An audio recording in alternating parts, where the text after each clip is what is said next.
আসসালামু আলাইকুম প্রিয় দর্শক, আমি জেসমিন বলছি খুলনা থেকে।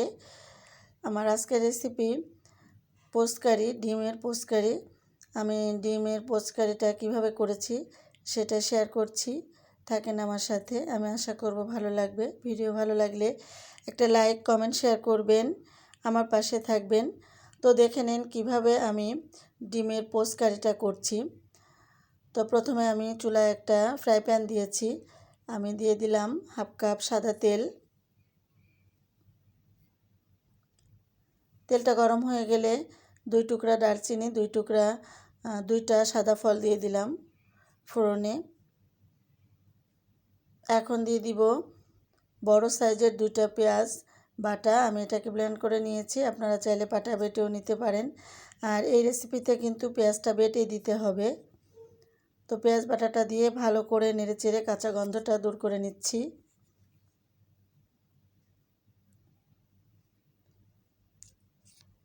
অনেক সময় আমাদের রান্না করতে ইচ্ছা করে না, ঝটপট রান্না করে নেওয়ার জন্য এই রেসিপিটা কিন্তু খুবই উপযোগী।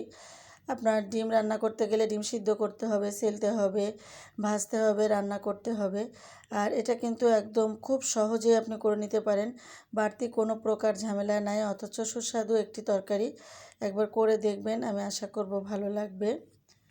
একজন এক এক নামে বলে থাকে, আমরা পোস্ট কারি বলে থাকি। তো আমি এখানে 1 চা চামচ দিয়ে দিলাম আদা বাটা, আর 1 চা চামচ দিয়ে দিলাম রসুন বাটা। আদা রসুন বাটাটা দিয়েও কিন্তু খুব ভালো করে নেড়ে কাঁচা গন্ধটা দূর করে নিতে হবে। প্রিয় দর্শক, আপনি যদি আমার চ্যানেলে নতুন হয়ে থাকেন, আমার চ্যানেলটি সাবস্ক্রাইব করার অনুরোধ রইল। পাশে থাকা বেলটি অন করে দিবেন, তাতে করে আমার সকল ভিডিওর নোটিফিকেশন আপনি সবার আগে পেয়ে দেখে নিতে পারবেন। তো পেঁয়াজ আর যে রসুন পেঁয়াজ আদা বাটাটা আমি দিয়েছিলাম, সেটাকে একটু ভালো করে নেড়েচেড়ে কাঁচা গন্ধটা দূর করে নিলাম।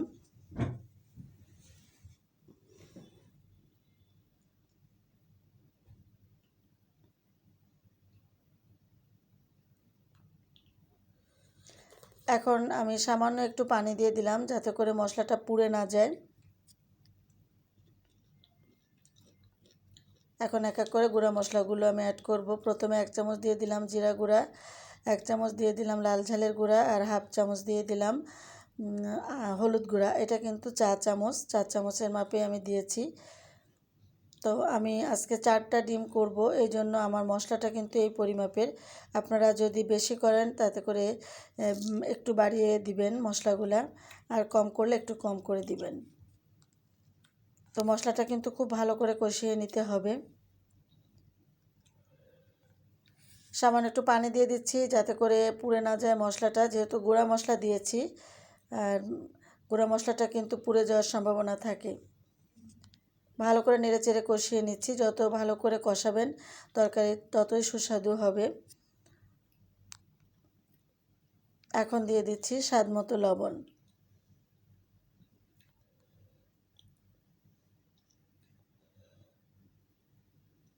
লবণ দিয়ে আমি আবারও ভালো করে নেড়েচেড়ে কষিয়ে রান্না করে নিচ্ছি।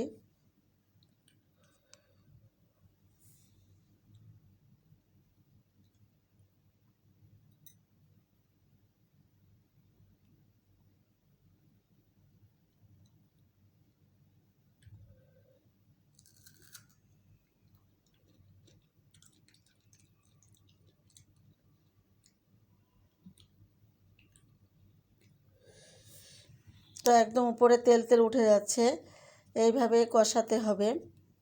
যখন তেলটা উপরে উঠে আসবে তখনই বুঝতে পারবেন যে আপনার মশলাটা একদম পারফেক্টভাবে কষানো হয়ে গিয়েছে। এখন সামান্য একটু পানি দিয়ে দিলাম। এই রেসিপিতে কিন্তু খুব বেশি পানির প্রয়োজন হয় না। আপনি চাইলে এখানে একটু টমেটো কুচি করেও অ্যাড করতে পারেন। তো পানি দিয়ে আবার নেড়ে চেড়ে ঢাকনা দিয়ে কিছু সময় রান্না করে নিব। তো এবার আমার ঝোলে কিন্তু বলক উঠে আসছে। এই পর্যায়ে আমি একটু নেড়ে দিচ্ছি।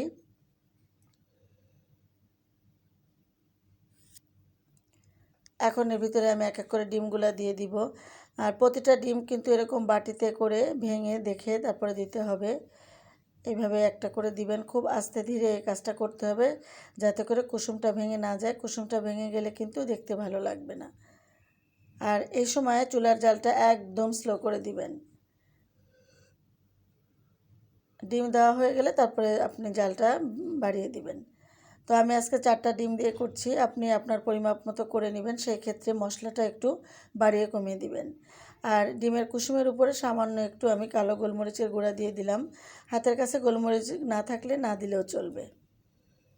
ঢাকনা দিয়ে 5 মিনিট মতো রান্না করে নিচ্ছি। নাড়াচাড়া কিন্তু করা যাবে না, তাহলে ডিমগুলো ভেঙে যাবে। তো সামান্য একটু এইভাবে স্প্যাচুলা দিয়ে একটু নেড়ে নেড়ে দিতে হবে, মানে যাতে করে নিচে না লেগে যায়, সামান্য একটু নেড়ে দিবেন।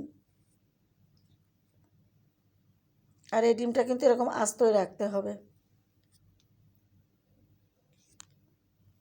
আবারও ঢাকনা দিয়ে কিছু সময় অপেক্ষা করছি।